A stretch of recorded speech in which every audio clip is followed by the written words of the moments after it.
Bismillahirrahmanirrahim.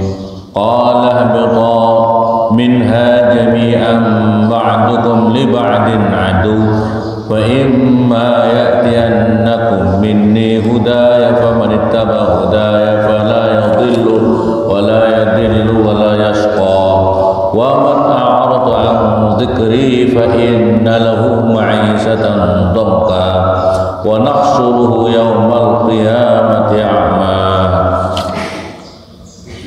Qala bersabda siapa? Qala berfirman siapa? Allah. Ihbita, turunlah kamu berdua. Ihbita, turunlah kamu berdua. Ai Adam artinya adalah Nabi Adam, wa Hawa dan Hawa istrinya.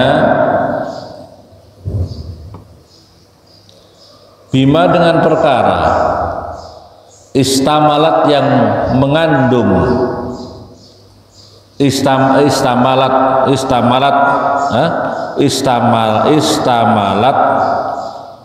tuma ya, istamal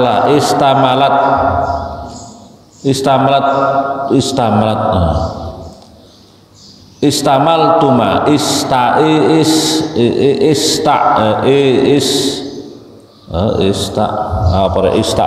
rek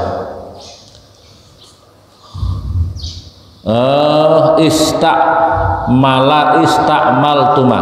Oh ini kurang mim kayaknya nih. Istamal tuma cocoknya gini. Bima dengan perkara istamal tuma yang telah melakukan kamu berdua. Istamal tuma itu istamal tuma kalau kamu punya. Iya, saya di sini kurang ini saya. Istamal tuma, pulpen. Istamal tuma ada memnya ini di sini siapa enggak punya ini. Istamal tuma yang telah melakukan kamu berdua alaihi atas ma. Min dzurriyyatikuma daripada keturunan kamu semuanya. Minha daripada min dzurriyyatikuma daripada keturunan kamu semuanya. Minha daripada surga. Ai minal jannah artinya daripada surga. Jami'an halis semuanya. Ba'dukum utawi sebagian kalian semuanya. Ba'du dzurriyyah artinya sebagian keturunan kamu, sebagian keturunan liba'din pada sebagian yang lain. Adu itu adalah saling adu itu musuh. Min dulmi ba'dihim daripada kezaliman sebagian mereka ba'dun pada sebagian yang lain. Ini Nabi Adam setelah makan buah khuldi ya, sajaratul khuldi dulu. Sajaratul khuldi kemudian diperingatan oleh Allah, kemudian pakaiannya itu terlepas semuanya. Setelah itu perintah yang kedua adalah kamu turun di muka bumi. Kamu turun di muka bumi. Kalau pemanya bahas sekarang ya dilepaskan apa itu istilahnya baju surganya. Kamu harus turun kepada di dunia. Dilepaskan jabatannya ketika masih berada di surga untuk turun di muka bumi ya. Terus yang berikutnya lagi ini peringatan Allah yang berikutnya ba'dukum li ba'din adu. Sebagian daripada kalian keturunan akan menjadi bermusuh-musuhan dengan yang lain. Bermusuh-musuhan kepada yang lain. Ini akibat apa? Akibat yang pertama adalah karena daripada godaan setan itu yang menggoda untuk melakukan pelanggaran kepada perintah Allah. Yang pertama karena melakukan pelanggaran kepada perintah Allah untuk tidak mendekati buah sajaratul khuldi. tapi dilanggar oleh Nabi Adam, dilanggar oleh Nabi Adam. Nah, maka dari itu kita bisa mengkiaskan kepada diri kita. Kalau diri kita di muka bumi ini atau jadi orang-orang tua suka melanggar perintah-perintah Allah Subhanahu wa taala, maka akibatnya anak-anaknya susah menjadi benar-benar hatinya yang tulus, murni gitu ya, agak susah diatur. Makanya kalau ingin mempunyai keturunan yang soleh-solehah harus dimulai daripada orang tuanya dulu. Orang tuanya harus soleh-solehah. Dari sisi makanannya juga begitu. Kenapa kok anak-anak kita ini agak susah umpamanya diatur misalnya? Ya karena orang tuanya susah diatur, tidak mau patuh sama Allah. Bagaimana anak-anaknya mau patuh sama Allah? Wong orang tuanya nggak mau patuh sama Allah. Paham? Bangun. Bagaimana anak-anaknya mau patuh sama Allah?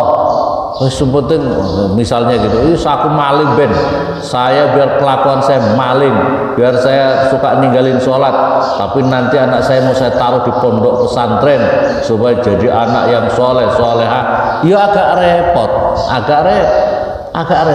Sebab apa? Sebab punya gennya, keturunannya itu kurang bagus gitu loh. Gennya kurang bagus. Ya ibaratnya kalau bibitnya itu kurang bagus, ya. Bibitnya kurang bagus. Ya. Paham? Kalaupun kemudian anak jadi bagus dan lain sebagainya, maka harus ada mujahadah dari orang tua dengan doanya luar biasa dan doa dari anak itu sendiri. Jadi anak-anak supaya betul-betul menjadi benar-benar hebat ya harus ada mujahadah dari dirinya. Tidak ada orang di dalam hati seseorang itu godaan yang muncul daripada was-was daripada setan itu luar biasa besar. Maka kalau tidak ada mujahadah, dirinya akan tunduk terhadap kemauan setan. Sama Bapak. Harus ada mujahadah yang sungguh-sungguh. Berarti kan begitu turun, kemudian Allah Subhanahu wa taala menjadikan Nabi Adam putranya Qabil Habil bermusuhan. Qabil Habil kemudian yang satunya membunuh satunya karena iri hati, karena dengki, tidak patuh sama perintahnya orang tua, tidak patuh sama perintah Allah. Akhirnya yang satu membunuh yang satunya. Qabil Habil ini pembunuhan pertama keturunan Adam itulah gara-gara Qabil dan Habil. Ini akibatnya. Jadi orang tua kalau ingin anak-anaknya soleh-soleh, orang tua harus baik dulu. Orang tua harus soleh-soleh. Orang tuanya harus menjaga makannya, sebab dari faktor makan ini luar biasa pengaruhnya daripada orang tua anak-anaknya. Susah kalau ingin menjadikan anak soleh-soleha kalau tanpa harus proses seperti ini tidak dilakukan, ya. Makanya taruh di pesantren juga begitu berat bagi orang tua yang misalnya orang tuanya kacau balau, anaknya kemudian mau dijadikan anak soleh di pondok, susah. Disuruh ke selatan, menggok terus, selatan, menggok, suruh ke barat, menggok terus, susah. Ya apa tidak? Susah. Makanya harus ada mujahadah. Kalau anaknya paham, orang tuanya paham terhadap keadaan seperti ini, maka dia harus bersungguh-sungguh. Ya, saya itu pokoknya lihat ini anak ini orang tuanya tidak pernah ibadah misalnya, anaknya suruh ibadah susah. Di pondok ya paling-paling terpaksa, iya, terpaksa. Saya sampai MTS, habis itu saya kabur, tidak izin, tidak apa. Itu biasanya faktor orang tua. Faktor gen yang turun kepada anak ini. Susah, paham? Ya Allah. Ini karena apa? Suka pelanggaran. Makanya akibatnya kalau tidak ada mujahadah sungguh-sungguh dia akan hancur. Kalau tidak ada sungguh-sungguh dia akan hancur. Berarti kan di sini ya, ba'dukum li ba'din adu, sebagian daripada mereka bermusuhan dengan yang lain. Dan ini yang terjadi. Biasanya musuhan itu karena ya mungkin memang perlu ada mujahadah. Saya itu ingat Mbah Kiai saya, Mbah Kiai Maimun itu kalau punya anak titipkan sama Allah. Kalau punya anak jangan terlalu kita memplanning otak kita sendiri. Aku titipkan anak-anakku kepadamu ya Allah, imannya dan sebagainya, dan sebagainya. Makanya kalau jadi orang tua itu harus mengamalkan itu salah satu wiridan hizibnya itu hizib Nawawi. Soalnya di dalam hizib Nawawi itu Bismillahirrahmanirrahim aqulu an nafsi wala ahli wala kulli shay'in ala wala ahli wala kulli shay'in apa itu adalah mendoakan dirinya, keluarganya, agamanya. Itu harus mengamalkan hizibnya hizib Nawawi. Dan hizib Nawawi itu adalah mendoakan dirinya, agamanya, harta bendanya. Ini didoakan dengan hizib Nawawi. Kalau enggak itu ya itu bagian daripada mujahadah. Itu bagian daripada mujahadah itu mengamalkan hizib Nawawi, karena itu mendoakan diri, keluarga dan harta bendanya. Fa imma itu adalah jika fihi di dalam tetap di dalam apa itu imma ini ya, imma fihi idghamun nun in dan ma lafat imma fihi di dalam tetap di dalam lafat imma idghamun nun itu mengidghamkan nun apa in syartiyah, nun in syartiyah yaitu nun in syartiyah yang bangsa syarat, yang sejenis syarat. Fima di dalam ma'az al mazidah yang ditambahkan. Pamannya tidak pakai ma berarti fa'iyatiyannakum gitu. Fa'imma maka jika. Jadi situ fa'innama manya ma zaidah. Fa'imma maka jika ya'tiyannakum mendatangikum pada kamu semuanya minni daripada saya apa hudan apa hidayah faman maka barang siapa ittaba'a mengikuti siapa man hudaya pada hidayah saya, maksudnya adalah Al-Qur'an, fala yadillu maka tidak akan sesat siapa man fid dunya di dalam dunia, wala yasqa dan tidak akan celaka siapa man fil akhirati di dalam akhirat. Maka oleh karena itu di sini ya, fa imma ya'tiyannakum minni huda famanittaba hudaya fala yadhillu wala yashqa. Jadi anugerah terbesar yang dianugerahkan kepada kita itu adalah kalau kita ini bisa mendapatkan hidayah. Kita ini termasuk orang yang mendapatkan hidayah. Ini anugerah yang terbesar. Maka Imam Ali mengatakan ni'matul uzma wa hiya ni'matul iman wal Islam. Nikmat yang paling besar yang dianugerahkan manusia itu adalah nikmat iman, nikmat Islam. Dan di dalam Islam itu adalah pedomannya Al-Qur'an. Perhatikan ini. Fa imma ya'tiyannakum minni hudan, barang siapa bisa mendapatkan hidayah. Diperjelas, ditakkid hidayah di sini adalah orang itu mendapatkan hidayah awal Islam, iman Islam itu. Hidayah yang pertama, setelah dirinya berhidayah, mendapatkan hidayah, maka mengikuti daripada hidayah itu. Apa itu? Hudaya. Famanittaba hudaya. Barang siapa mengikuti hidayah saya, yaitu Al-Qur'an. Ya, petunjuk orang yang beriman itu Al-Qur'an. Petunjuk orang yang mendapatkan hidayah itu Al-Qur'an. Paham apa paham? Orang yang mengikuti Al-Qur'an maka dirinya tidak akan sesat, tidak akan celaka. Barang siapa mengikuti Al-Qur'an, hidayah Al-Qur'an itu, maka dirinya tidak akan sesat, tidak akan celaka dunia akhir. Maka oleh karena itu, kalau ada orang Islam kok tidak memfokuskan dirinya, tidak bermujahadah dirinya untuk bisa memahami Al-Qur'an, untuk mengaji Al-Qur'an, itu berarti dirinya meremehkan terhadap hidayah Allah. Padahal anugerah terbesar di dunia ini adalah Al-Qur'an. Anugerah yang terbesar itu adalah kita mendapatkan hidayah iman, Islam, dan dengan petunjuk Al-Qur'an ini. Bagaimana dirinya mengaku apa itu saya terlalu pede terhadap keislamannya, sementara dirinya tidak ada mujahadah berkemauan tinggi untuk memahami Al-Quran. Bagaimana? Maka harus disempatkan waktunya, Nah, kita ini di dunia terlalu tersihir terhadap hal-hal yang lain, tersihir kepada hal-hal, terlalu memperturutkan nafsunya, terlalu tersihir dengan dunia, tersihir sehingga orang mau membaca Al-Quran, memfokuskan diri memahami Al-Quran itu menganggap tidak penting. Karena apa? Karena kebanyakan orang itu karena kalau sudah tersihir kepada dunia, seolah-olah yang terpenting hidup ini adalah dunia, yang dianggap terpenting adalah fulus, ya, yang dianggap adalah seolah-olah di dunia yang penting duit saja, uang saja, yang terpenting uang. Padahal iya kalau pemainnya dia di dunia, padahal dia mengabaikan untuk ngaji, dia mengabaikan untuk mau belajar Al-Quran, dia mengabaikan terhadap wiridan.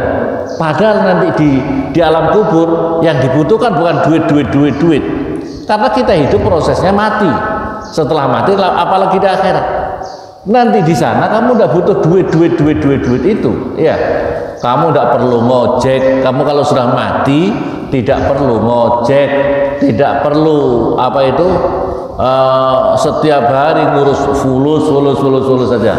Kalau mati masih punya pikiran untuk ngojek apa tidak? Yang terpenting adalah berkas asar daripada ngaji kamu, ngaji Al-Quran kamu, memahami Al-Quran kamu, taklim kamu, wiridan kamu, la ilaha illallah kamu, zikir kamu, itu yang terpenting di sana. Jadi kita harus bisa mempunyai pikiran gitu. Orang yang pintar itu adalah orang yang mempunyai planning fid dunya hasanah wa fil akhirati hasanah wa qina azab.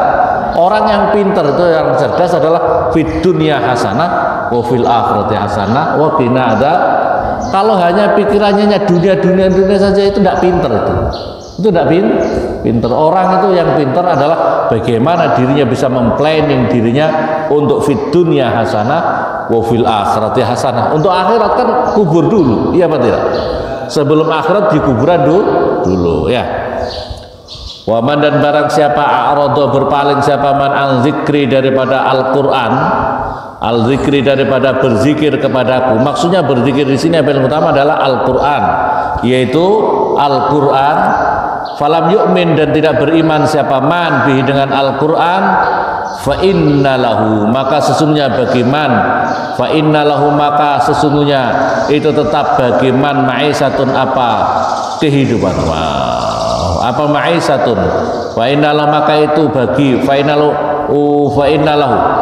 lahu maka itu tetap bagiman maisatun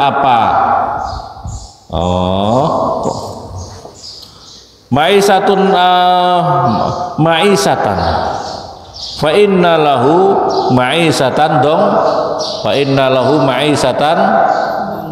dongka fa inna huda fa inna lahu maisatan itu kehidupan dongka yang sempit.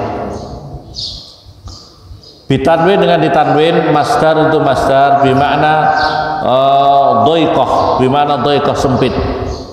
Wa fusirat dan ditafsiri ini ayat min hadisin dengan fi hadisin ba'adabil kafir, dengan azabnya orang-orang kafir fi qabrih di dalam kuburannya. Wa nahsuru dan menggiring siapa kami. Jadi orang kalau berpaling, orang kalau mau nomor duakan, orang kalau tidak mau punya mujahadah untuk memahami Al-Quran, mengamalkan Al-Quran dengan sebaik-baiknya, maka dirinya akan dikasih kehidupan yang sempit. Kehidupan yang sempit itu tidak hanya masalah dirinya tidak punya uang, mungkin dirinya punya uang, tapi kehidupannya stres terus, tidak happy, dadanya itu tidak pernah ada lapang. Sebab orang ahli zikir, orang yang ahli Al-Quran, dadanya itu lapang, ya. Dadanya itu lapang. Nah, itu tanda-tandanya. Dadanya itu lapang, tidak sempit, tidak stres. Penuh syukur kepada Allah Subhanahu wa taala. Wa nasuru yaumal qiyamati Wa nasuru dan menggiring siapa kami Allahu kepada man, orang-orang yang berpaling daripada Al-Qur'an. Al-mu'rid artinya yang berpaling anil Qur'an dari Qur'an, yaumal qiyamati di dalam hari kiamat, a'ma halih buta.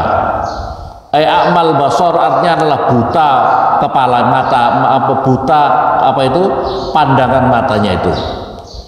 Qala berkata siapa man, Rabbi wahai Tuhanku, lima karena apa, hasarta membangkitkan menggiring siapa Tuhan ini kepada saya, a'ma halih buta, a'ma halih buta, waqad kuntu dan sungguh-sungguh ada siapa saya basiron itu bisa melihat, fit dunia di dalam dunia, wa indal ba's dan ketika hari kebangkitan.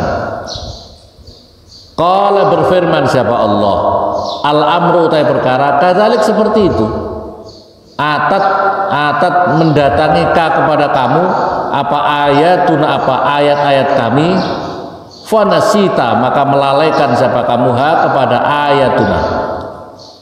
Ayat tarokta meninggalkan siapa kamu kepada ayatuna. Walam tu'min dan tidak beriman siapa kamu biha dengan ayatuna.